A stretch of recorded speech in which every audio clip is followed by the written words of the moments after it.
आत्माओं का इतिहास रहेगा। और कहते हैं कि जब महाराज दशरथ गए, वह कहते हैं इंद्र लोग गए थे देवताओं की रक्षा करने के लिए, सेव करने के लिए, असुरों से लड़ने के लिए। और जब वो वहां लड़ रहे थे,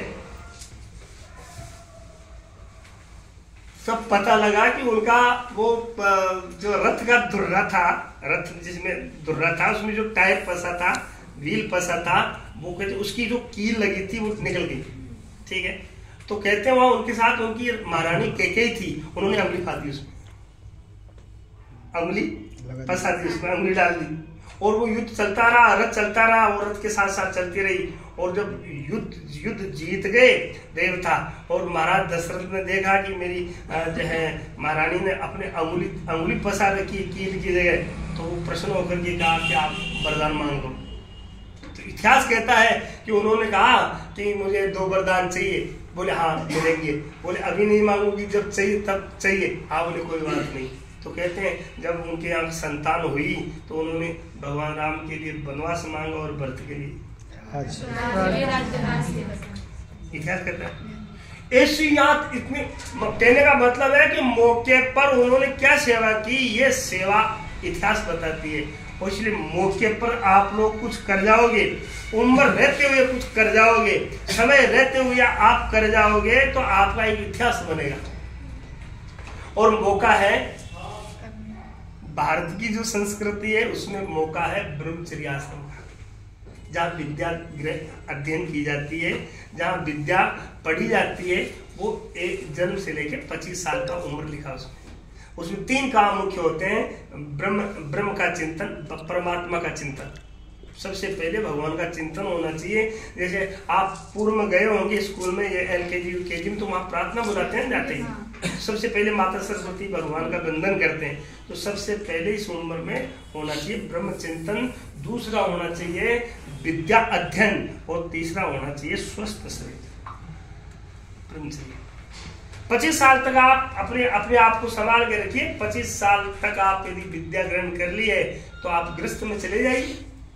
26 साल के बाद आप 25 साल में जो विद्या प्राप्त करी है उससे आप धन कमा लोगे, कहीं भी छिड़ाओगे नहीं। आप गृहस्थ हो चाहे विरक्त रहो, आपके पास एक विद्या हाथ में रहेगी, आप कहीं से धन कमा लोगे। और जब धन कमा लोगे तो आप कोई भी, आप गृहस्थ होंगे तो अपने बच्चों का पेट पाल लोगे, माता पिता की सेवा कर दोगे, और पारिवारिक सामाजिक धार्मिक काम कर लोगे।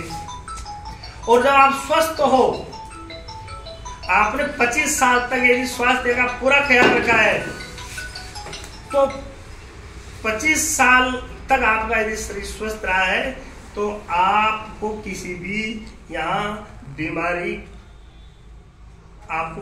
बीमारी दबा नहीं सकती, कोई भी आपको दबा नहीं सकती। ज्यादा आपको डॉक्टरों के दवाइयों के चक्कर में नहीं पड़ना पड़ेगा।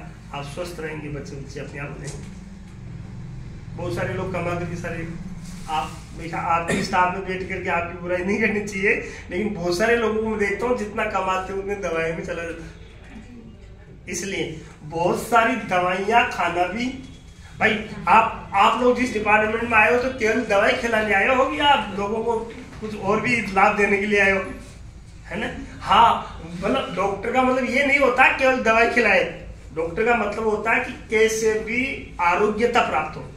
उसमें आसन भी हो सकता है, प्राणायाम भी हो सकता है, उसमें दिनचर्या भी हो सकती है, उसमें खाने पीने सोने उठने की दिनचर्या से भी संबंधित बातें हो सकती है, और जरूरी तो मेडिसिन भी हो सकती है। और बहुत सारी ऐसी भी बीमारियां हैं कि आप कितने भी मेडिसिन दे दो, बिना मेडिटेशन के होगा ही नहीं। जैसे पूर्व में राम सर जी ने बोला कि बिना आध्यात्मिक के भौतिकवाद आपको सुख नहीं दे सकता। और ये लिखा तुलसीदास जी महाराज लिखा, गरीब कहे धनवान सुखी, धनवान कहे सुख राजा को भारी, राजा कहे चक्रवर्ती सुखी, चक्रवर्ती कहे सुख इंद्र अधिकारी, इंद्र कहे पुण्य ब्रह्मा सुखी, ब्रह्मा कहे सुख विष्णु की लारी, तुलसीदास विचार कहे सत्संग बिना सब जीव दुखारी। समझा? तो संस्कार का अंतिम रूप यह है कि हमें अच्छी संगत रखनी चाहिए, जिससे अच्छी रंगत आ जाए, अच्छा संग मिलेगा तो अच्छा रंग चलेगा, और जीवन आपका धन्य हो जाएगा। आप धरती के मानव नहीं, फिर माँ मानव हो जाओगे।